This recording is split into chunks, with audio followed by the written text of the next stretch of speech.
Hello and welcome to our exciting new series designed specifically for the Azure Administrator Exam certification. I'm thrilled to have you in this journey. In this video, we will walk you through exam questions which are focused on most important topics covered in the exam and also provide you tips on how to approach them, ensuring you are well prepared to earn this coveted credential. Make sure to explore the entire playlist to get the most out of our content. Now have your note-taking tools ready because we will also teach you strategies to eliminate incorrect choices efficiently.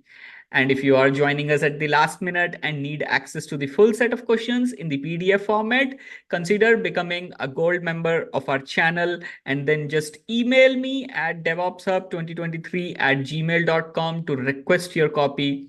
So without wasting much time, let's get into the questions. You download an Azure Resource Manager template based on an existing virtual machine. The template will be used to deploy 100 virtual machines. You need to modify the template to reference an administrative password. You must prevent the password from being stored in plain text. What should you create to store the password?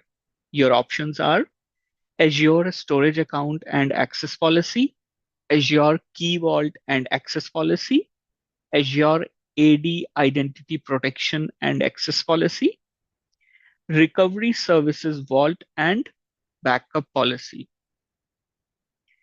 Whenever there is a requirement to store passwords in Azure, then you should look for Azure Key Vault in the options. And in this case, only one option, which is option B, has that. So the correct answer is option B, Azure Key Vault and Access Policy. Azure Key Vault is one of several key management solutions in Azure. It can be used to securely store and tightly control access to tokens, passwords, certificates, API keys, and other secrets. In this case, the virtual machine will need to access the vault to retrieve password. So you will need to create a vault access policy as well. That is why the correct answer is option B, which is a combination of creating an Azure Key Vault and creating an access policy, which gives the virtual machine access to that Key Vault. Question number 2. You plan to deploy 3 virtual machines named VM1, VM2, and VM3. The virtual machines will host a web app named App1. You need to ensure that at least 2 virtual machines are available if a single Azure data center becomes unavailable. What should you deploy?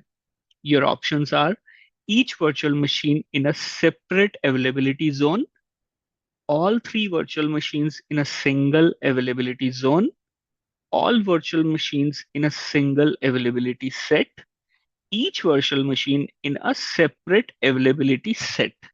Now, all the options are revolving around availability zones and availability sets.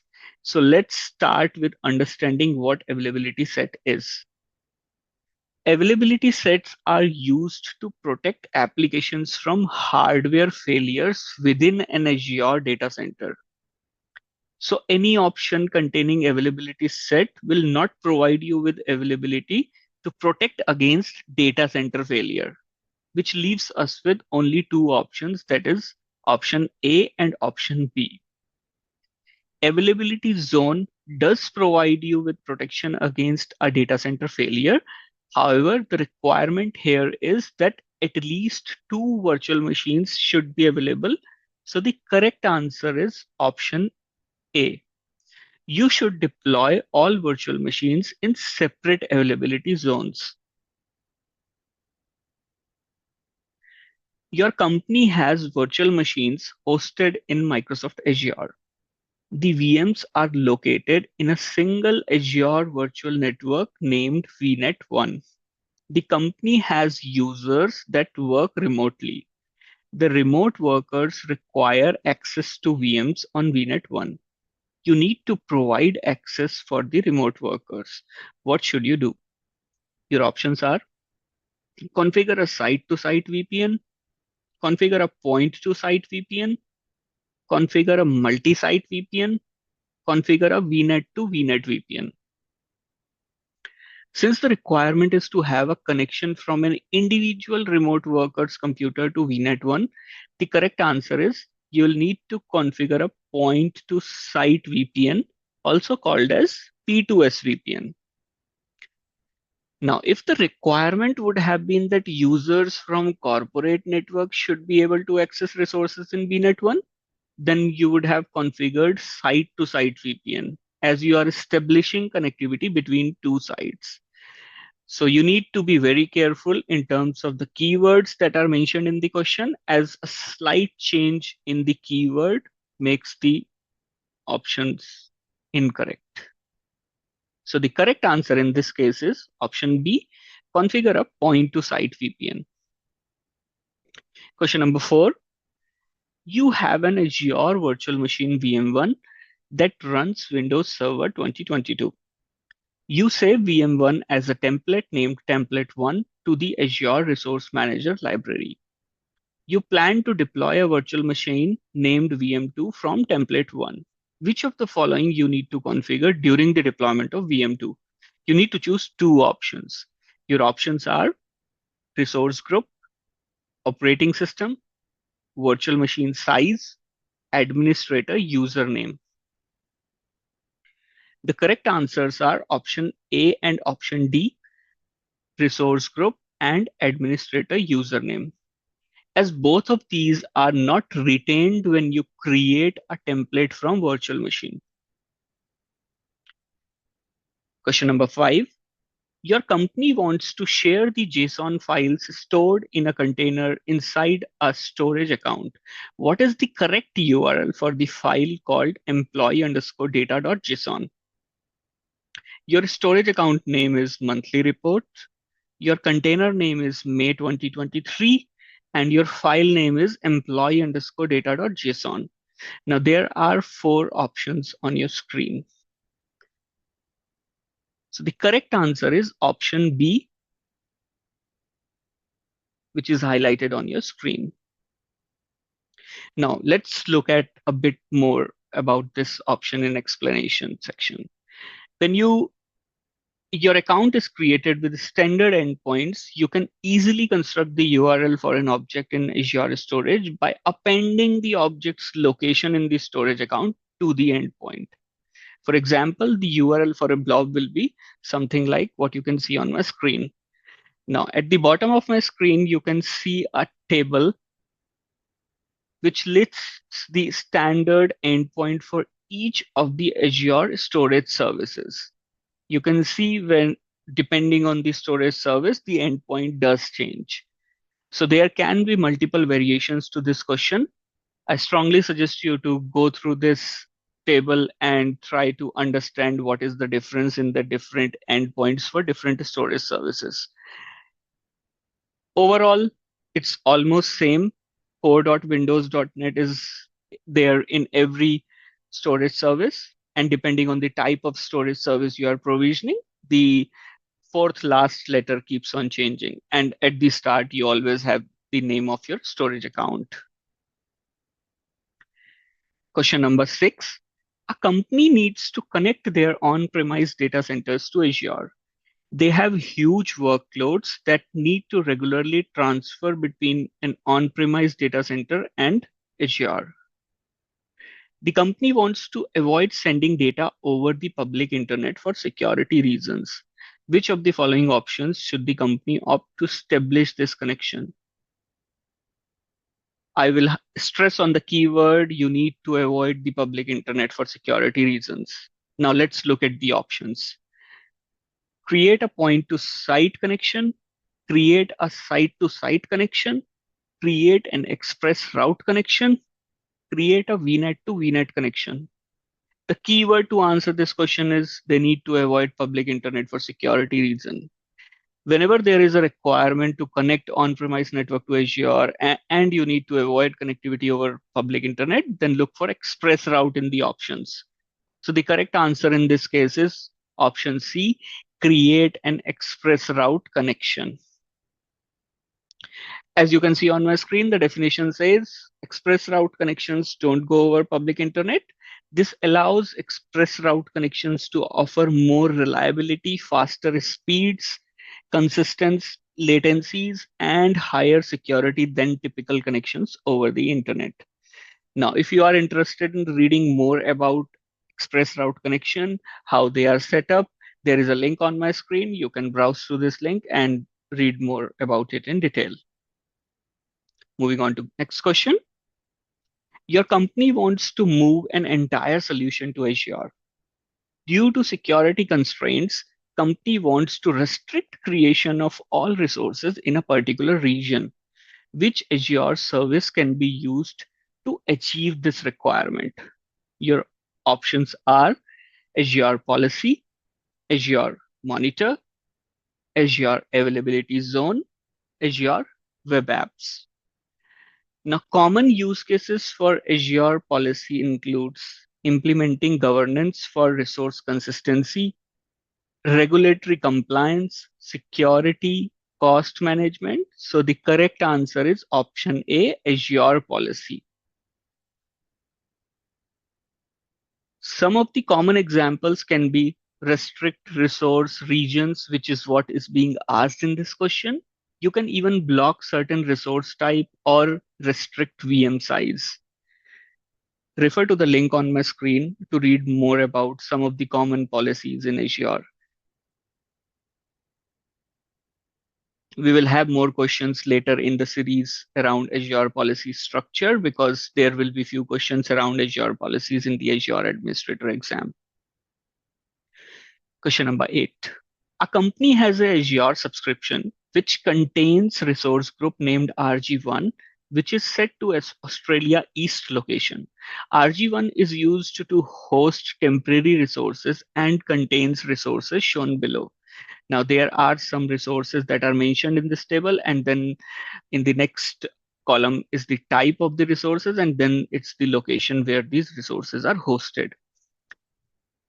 SQL D02, which is a SQL server in Azure VM, is backed up to RSV25, which is a recovery services vault. When a user tries to delete RG1, which is the resource group, from Azure portal, the deletion fails. What is the first need to take to ensure a successful deletion? Your options are delete storage account SA004, restart VM2, stop backup of SQL D02, stop VM2. So the right answer is stop backup of SQL D02. Let's look at the explanation behind choosing this option in more detail first. Whenever a resource group is deleted, then all the child resources are also deleted. And in this case, we have a recovery services vault as a child resource. You cannot delete a recovery services vault with any of the following dependencies. The vault contains protected data sources such as IaaS VM, SQL databases, or Azure file shares. The vault contains backup data. If it contains backup data, once the backup data is deleted, it will go into soft delete state. If it contains the data in soft delete state. If it has registered storage accounts. So this is the reason to choose the correct option in this case. Moving on to next question. A company needs to identify idle and underutilized Azure virtual machines, which can be changed to a less costly service tier. What should the company use? Your options are file storage, Azure Advisor, Azure Monitor, Customer Insights. The correct answer is option B, Azure Advisor. Azure Advisor helps you optimize and reduce your overall Azure spend by identifying idle and underutilized resources. You can get cost recommendations from the cost tab on the Advisor dashboard. You can refer to the link on my screen to understand the different type of recommendations made by Azure Advisor when it comes to cost optimization. This includes shutdown recommendations, resizable SKU recommendations, and many more. Question number 10. You have an Azure subscription named Subscription 1. You have 5 TB of data that you need to transfer to Subscription 1. You plan to use Azure Import Export job. What can you use as the destination of the imported data? Your options are Azure File Storage, Azure Data Factory, Azure Cosmos DB, Azure SQL Database.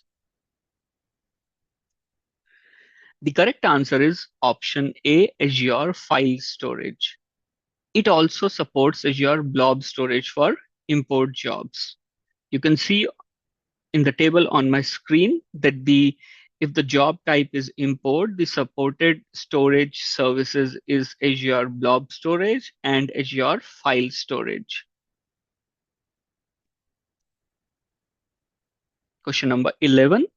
Your company has a Microsoft SQL Server always on availability group configured on their Azure virtual machine. You need to configure an Azure internal load balancer as a listener for the availability group. The solution you propose is you create an HTTP health probe on port 1433. Does the solution meet the goal? You need to choose between either yes or no, whether the solution that you have chosen is right or wrong. Now, port 1433 is used by SQL Server for SQL Server database engine connections and not HTTP connections. Therefore, creating an HTTP health probe on port 443 will not work. To configure an Azure internal load balancer as a listener for the availability group, you need to create a TCP health probe on port 443, which is the default port for SQL Server. There can be another variation to this question. Let's say the solution was that you create a TCP health probe on port 1443. Then it was a correct solution. So as I have been saying in my previous series as well, a minor variation to a question can entirely change the solution. So pay attention to small details that are mentioned in the questions before trying to answer it.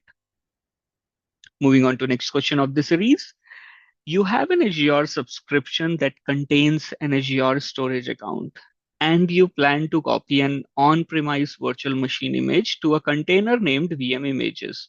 Which command should you run to create the container for the planned image? Now you have two sections where you need to choose from different options that are presented on my screen.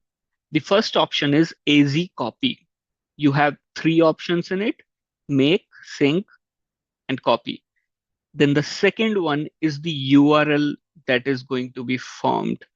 In the URL, you need to choose between the options blob, DFS, queue, table, and images. The correct answers are VM image is a collection of metadata and pointers to a set of VHTs stored as page blobs in Azure storage. So you create a blob storage and make is the command to create the container. So the correct options are make and then blob. Question number 13. A company has a requirement to deploy Windows VM in its subscription. Which CLI command should the administrator run in order to create the virtual machine? Your options are new-azvm, create-azvm, new-azure rmvm, azvm create. Whenever there is a mention of Azure CLI for any purpose, you need to remember that Azure CLI commands start with something like AZ. For example, you use AZ login to log into portal using CLI. So the correct answer in this case is option D, AZ-VM create. Key thing to note here is other three commands in this question are in verb noun format, which is followed by PowerShell. And new-AZVM is also used for creating a virtual machine, but using Azure PowerShell. I would strongly suggest you to go through the links on my screen to understand CLI and PowerShell in more detail. Now, you would have already guessed there can be a variation to this question as well. If instead of mentioning which CLI command should the administrator run in order to create the virtual machine, they could have also said which Azure PowerShell command the administrator should run to create the virtual machine. In that case, the correct answer would be new AZVM. Moving on to question number 14. Your company has an Azure Active Directory subscription. You need to deploy 5 virtual machines to your company's virtual network subnet. The VMs will each have both a public and private IP address. Inbound and outbound security rules for all of these virtual machines must be identical. Which of the following is the least number of network interfaces needed for this configuration? Your options are 5, 10, 20, and 40. The correct answer is option A, 5. You'll need at least 5 network interfaces in this case. You can assign both a public and a private IP to an interface at same time. And since we are talking about 5 virtual machines, so we will need 5 network interfaces as a minimum in this case. Now, the question also mentions about the security rules here, but that's just a distractor here and doesn't affect the number of network interfaces needed. There will be some questions where you'll see some statements which are there just to distract you, but they don't have any significance in that question. So again, be mindful when you are reading the questions.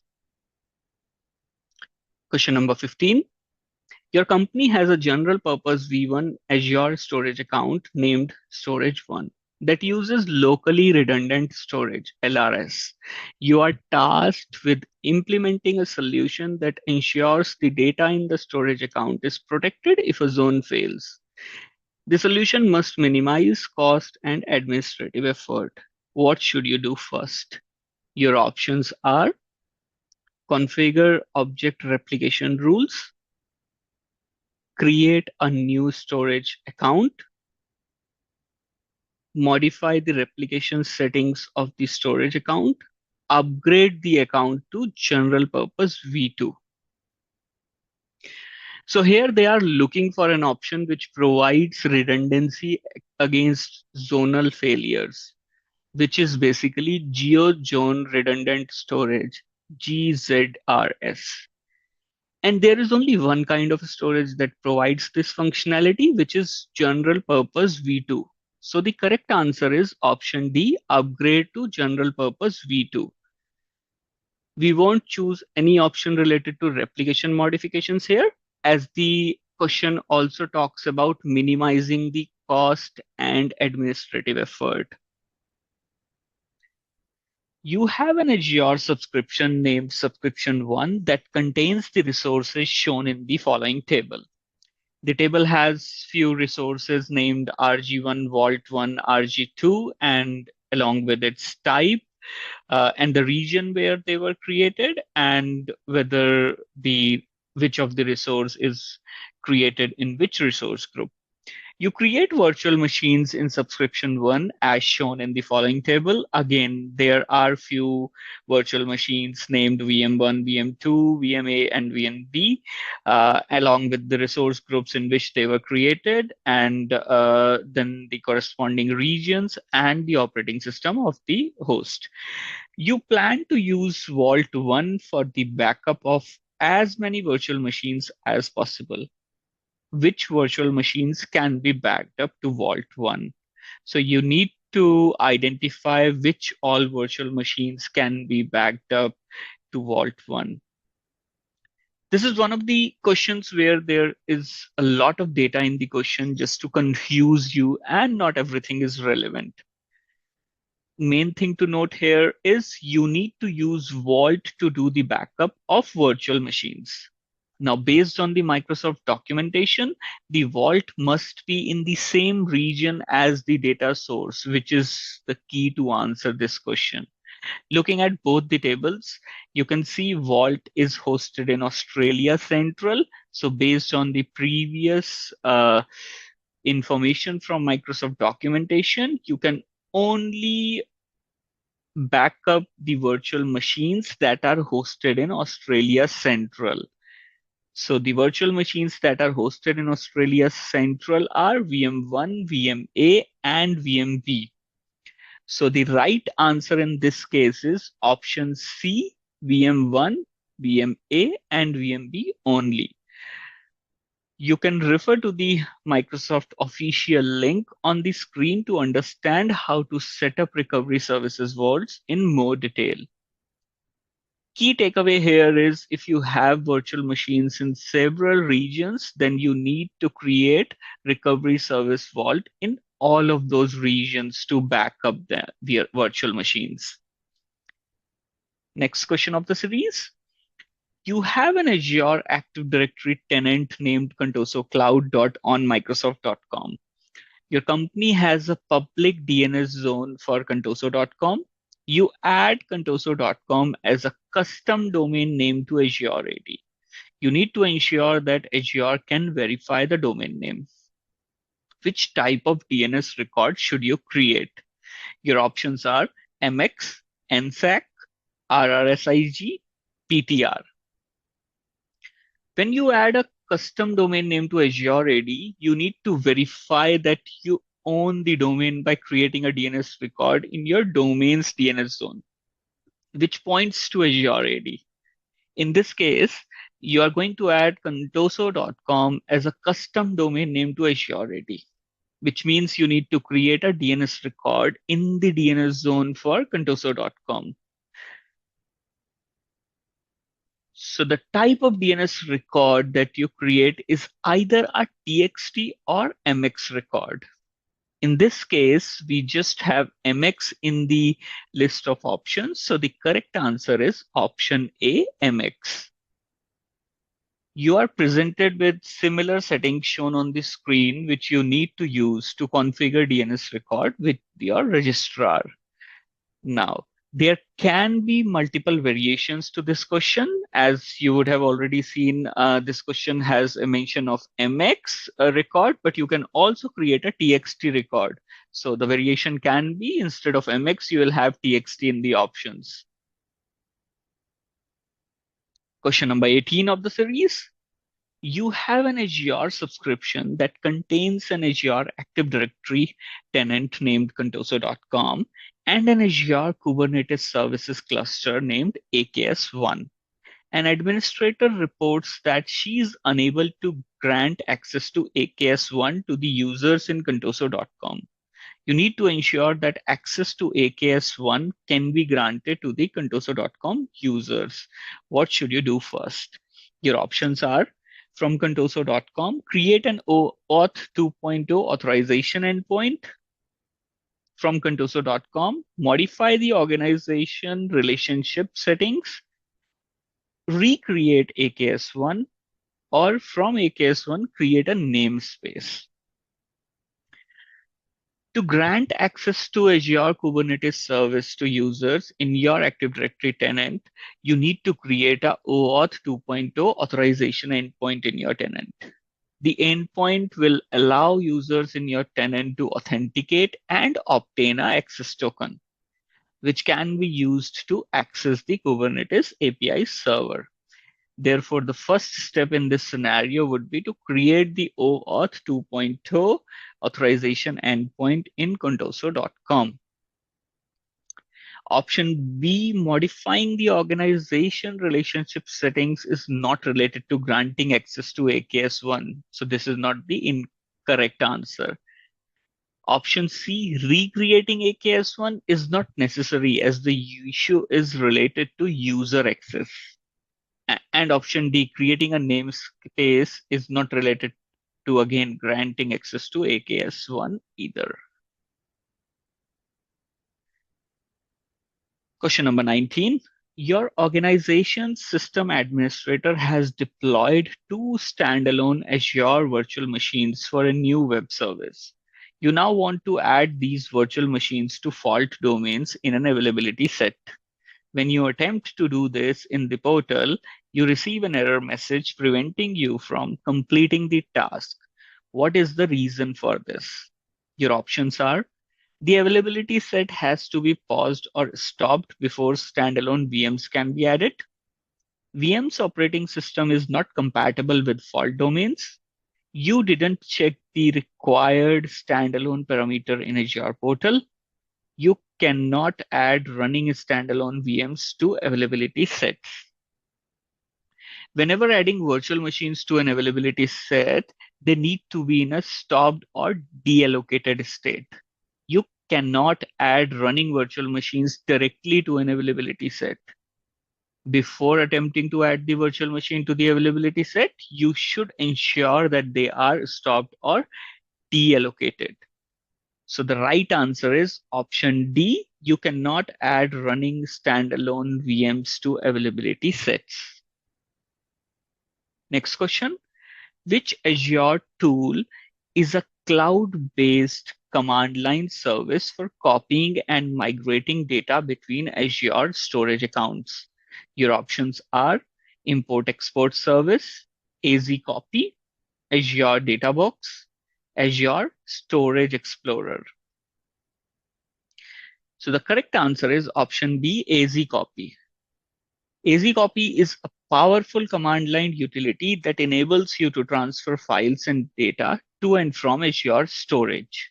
It supports various scenarios such as copying data within Azure, between different storage accounts, and between Azure and your local machines. It is designed to handle large-scale data transfers efficiently and securely. And it also provides features like parallelism, resume functionality, and support for different transfer modes, which can be block, page, and append blobs, making it an ideal tool for data migration, backup, and synchronization tasks in Azure storage. So there can again be variations to this question. In this question, they are asking about copying and migrating data between Azure storage accounts, but as you would have seen, it can be used to transfer data within Azure. It can be used to transfer data between Azure and your local machine as well. Question number 21. You suspect hackers and bots have been attacking your application's network. What Azure network monitoring or analysis tool would best fit your needs? Your options are Security Group View, Network Performance Monitor, Connection Monitor, Traffic Analysis. The correct answer is option D, Traffic Analysis. It is a feature of Azure Network Watcher, which provides an in-depth visibility into network traffic patterns, helping you identify anomalies and potential security threats.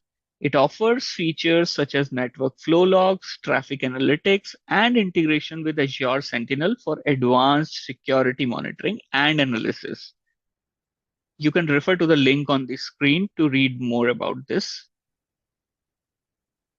Question number 22. You have an Azure subscription that contains the following users in an Azure AD tenant named contoso.onmicrosoft.com. Now the table has few users along with their roles and the scope of their permissions. Some of the users have global administrator rights and the others have user administrator or owner rights. User 1 creates a new Azure AD tenant named external.contoso.onmicrosoft.com. You need to create new user accounts in the newly created tenant, which is external.contoso.onmicrosoft.com. The solution is you instruct user 1 to create the user accounts. You need to now confirm whether this solution meets the goal or not. You need to choose between yes or no. Yes, the solution meets the goal. User 1 has the necessary permissions, which is global administrator at AD level, which gives it access to create user accounts within the tenant. So instructing them to do so is a valid and appropriate solution. Next question. Your company has a Microsoft Azure subscription. The company has data centers in Los Angeles and New York. And you're configuring the two data centers as geo-clustered sites for site resiliency. You need to recommend an Azure storage redundancy option which fulfills the following data storage requirements. Requirements are: data must be stored on multiple nodes. Data must be stored on nodes in separate geographic locations. Data can be read from the secondary location as well as from the primary location. Which of the following options should you recommend? Your options are read-only geo-redundant storage, zone-redundant storage, locally redundant storage, geo-redundant storage. Now, looking at the options, we can automatically rule out option A, as there is nothing like read-only geo-redundant storage.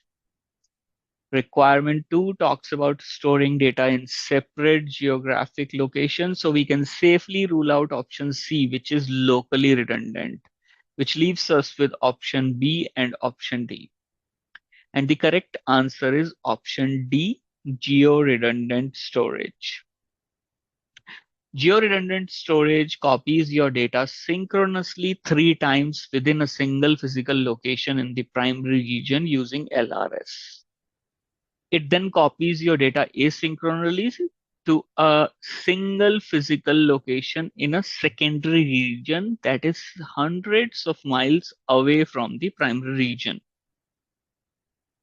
And data can be read from secondary location as well as primary location. However, there are some configurations that need to be made to enable read from both sides. Question number 24. Your company has 3 virtual machines that are included in an availability set. You try to resize one of the VMs, which returns an allocation failure message.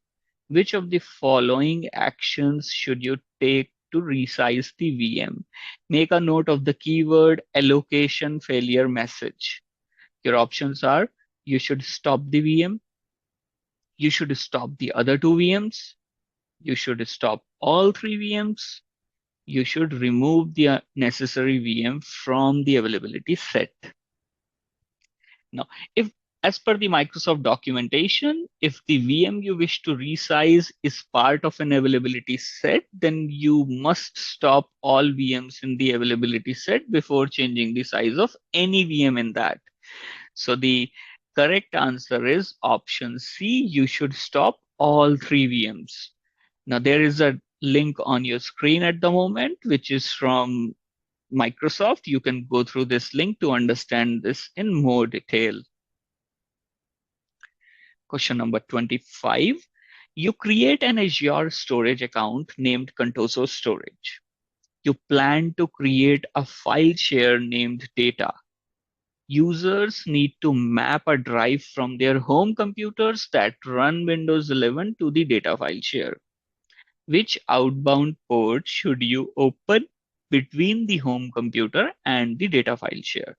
Your options are port 80, port 443, port 445, port 3389.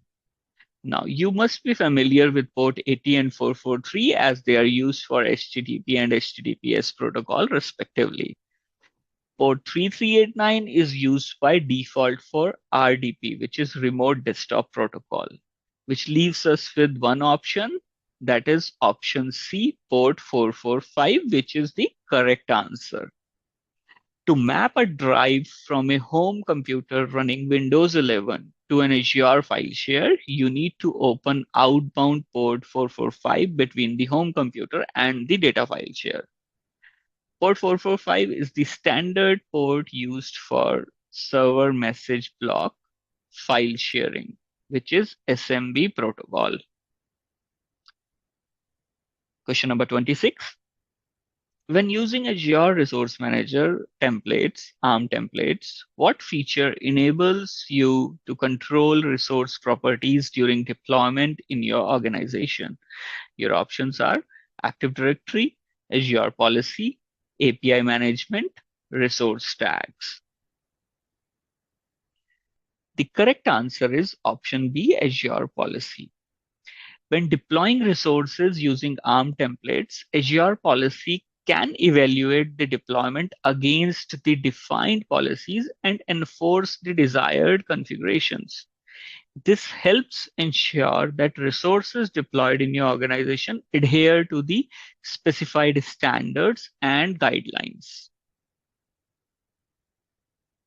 Question number 27. You have an Azure subscription that contains a resource group named RG1. You plan to use an ARM template named template1 to deploy resources, and the solution must meet following requirements. Deploy new resources to RG1, remove all the existing resources from RG1 before deploying the new resources. Select the appropriate options to complete the command. Now, the command is the standard command to do a deployment on a resource group, which is new dash AZ resource group deployment, then your template URI, and then the template parameter file. Now, after that, you have different options, which is dash name, dash query string, dash resource group name, dash tag, and then there is a mention of RG1. Now, even if you don't know the command by heart, in the question you can see that the name of the resource group is RG1.